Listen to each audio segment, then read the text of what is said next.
사장님, 지금 이 하우스는 여기도 무경운이죠? 예. 작물이 언제쯤 들어가나요? 4월 중순쯤 지금. 4월 중순쯤 지금 넣으시려고 준비를 하는 건데, 예. 지금 보니까 잔사들도 그대로 있는 것 같고, 보면 이제 잔사들이 뭐 그대로 이렇게 있는 것 같고 하는데, 이 전작기는 뭐 하셨어요? 전에 이거 여기다가 고추 심었었어요. 고추 심으셨어요. 또 고추대가 아닌데? 아니 이제 풀. 풀이고, 이제 고추대도 있긴 있구나. 예. 그러면은 잔사는 그대로 넣고, 예. 그 다음에 여기 지금 150평 좀 넘는데, 여기다는 흑사리탭이, 흑사랑?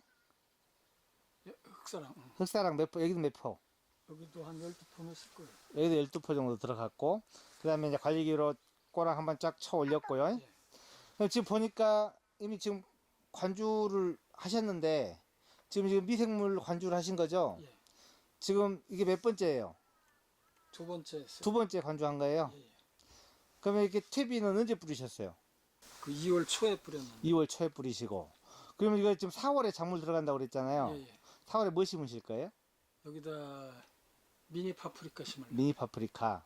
그러면은 2월 초에 퇴비를 뿌리고 지금 미생물 관주를 두 번 했어. 그리고 4월에 작물이 들어갈 거예요. 그러면 4월까지는 또 뭐 한가요? 미생물 관주를 더 하나요? 이제 한두 번 더 해야죠. 그러면 우리 대표님 말하듯이 정식 전에 미생물 쫙쫙을 한 4번 딱 그렇게 실천하시는구나. 예, 예. 자, 그러고 선생님이 그 경험해 봤을 때 잔사 그대로 놓고 흑사리 탭이 조금 놓고 이렇게 하면은 표층11 그렇게 해도, 그리고 무경운으로 해도 수확량이 뭐 떨어지거나 그러진 않더라. 예, 그냥 그러고서도 중간중간에 그 생선액비하고 뭐 이런 거 이제 같이 관주해 주니까. 재배하는 기간에, 예, 예. 재배 시에 이제 액비 관주를 좀 해주면은 영양분이 부족하거나 그런 느낌은 예. 전혀 없다는 거죠. 그 다음에 미생물 관주를 4번 쫙쫙, 정식 전에. 예. 그리고 정식 후에는 관주할 때마다, 그때도 이제 정식하고 나서도 미생물 넣어서 관주를 하시는 거죠? 넣어야죠. 관주할 때 뭐 액비 종류들 예. 같이 넣어야죠. 같이 넣어주시고, 그 다음에 방제는 미생물 농약으로. 예. 선생님은 미생물 농약 그 작년부터 쭉 쓰셨다는데, JMP 쓰시나요? JMPS를 쓰시나요?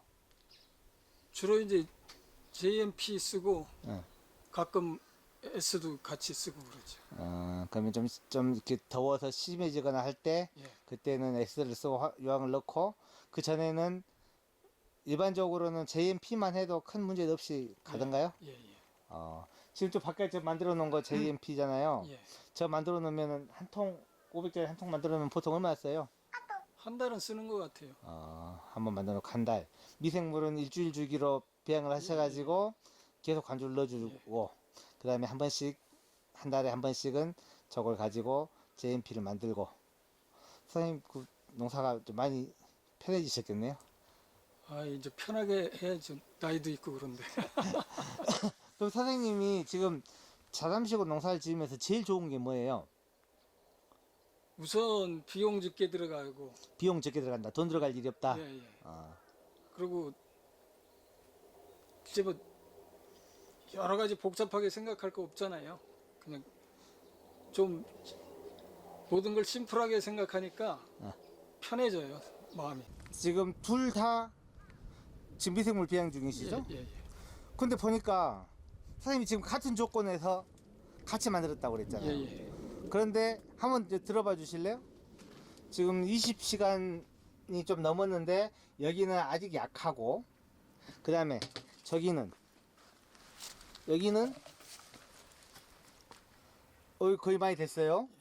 그러니까 지금 어제 4시? 예, 4시쯤 한 거예요. 자, 보겠습니다. 어제 4시에 똑같이 부엽도 똑같이 넣고 소금 똑같이 넣고 전분 똑같이 끓여서 넣었어요. 근데 똑같은 조건에서 했는데 여기는 이제 막 거품이 막 생기기 시작한 단계고, 예. 여기는 거의 완성 단계고, 거의 완성 단계예요. 그 뭔가 차이가 있을 것 같은데, 자, 넣는 건 똑같이 넣었어요. 근데 지금 둘이 지금 둘 다 노지인데 3월에 노지 밤에는 막 영하까지 떨어질 텐데 노지에 굳이 이렇게 부직포로 감싸지 않아도 잘 되던가요? 예, 괜찮아요. 괜찮아요. 그럼 조건 물어보겠습니다. 지금 31도로 맞춰놨나요? 돼지꼬리 몇 도? 아, 돼지꼬리 지금 35도 맞춰놨어요. 35도로 맞춰놓고 둘 다 똑같이 35도로 맞춰놨죠. 자, 밤에도 이제 그대로 놔두는 건데 그러면은 물을 먼저 데워놓고 난 다음에 부엽토를 넣나요? 아니면은 물 처음부터? 데워놓고서 했어요. 그러면 35도로 먼저 맞춰놓고 난 다음에 부엽토를 넣고요. 그 다음에 굳이 감싸지 않아도 문제없이 되더라. 선생님 보통 한 일주일에 한 번씩 이렇게 예. 하시죠. 그러면은 똑같은 조건으로 500리터 통에 부엽토 500g 넣고 소금 500g 넣고 감자 전분 500g 끓여서 넣었어요. 그런데 이 차이가 나는 거 보니까 뭔가 차이가 있긴 있는데 어떤 차이가 있어요? 글쎄 이게 이쪽 더딘 거는 이게 청소를 한번 깨끗이 하고 그 씨미생물을 이쪽 걸 갖다가 조금 갖다가 붓고서 했는데 그리고 이제 부엽토하고 소금도 저 주머니 깨끗하게 비우고서 새로 넣은 거고 이쪽은 전에 사용하던 거다가 천만해서 한 거고. 그럼 선생님 그 메시망에다가 예. 부엽토 넣고 소금 넣고 하잖아요. 예. 그러면은 선생님은 요 통은 지난번에 배양했던 그 지금 그러면 이건 몇 번째 배양하는 거예요? 그 망은 세 번째 배. 그 세 번째. 그러면 그 기존에 넣었던 부엽토 안 버리고 그 위에다가 새로 부엽토 넣고 새로 부엽토 넣고 했던 거고 저거는 싹 다 통까지 깨끗이 청소를 하고 넣었던 건데 예. 이게 세 번 썼던 거 그대로 썼던 거는 이렇게 배양이 속도가 빨라서 거의 완성 단계에 와 있고 깨끗이 청소를 한 거는 22시간이 됐는데 아직 이 정도 여기 있구나.